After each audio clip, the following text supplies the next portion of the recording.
எல்லா சமுதாய மக்களுக்கும் என்னுடைய நன்றியை வணக்கத்தையும் தெரிவித்துக் கொள்கிறேன்.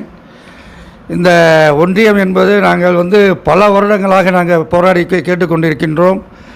110 விதியின் கீழ் ஜெயலலிதா அம்மையார் அவர்கள் நமக்கு ஒன்றியத்தை தரும்படி ஒன்றியத்தை நாங்கள் அமைத்து கொடுப்போம் என்று உறுதிமொழி கொடுத்தார்கள்.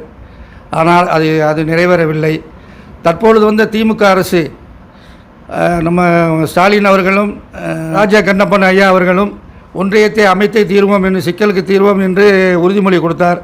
ஆனால் இதுவரைக்கும் அந்த உறுதிமொழியை அவர்கள் நிறைவேற்றவில்லை.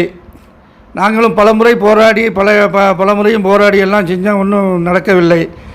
தற்போது நாங்கள் கடலாடி போகிறதுக்குன்னா 2 வண்டிகள் மாறி போக வேண்டியுள்ளது. எனவே தாங்கள் இந்த ஆட்சி இருக்கும் வரை எங்களுக்கு இந்த ஒன்றியத்தை அமைத்து கொடுக்கும்படி மிக தாழ்மையுடன் முதல்வர் அவர்களுக்கு கேட்டுக்கொள்கிறேன்.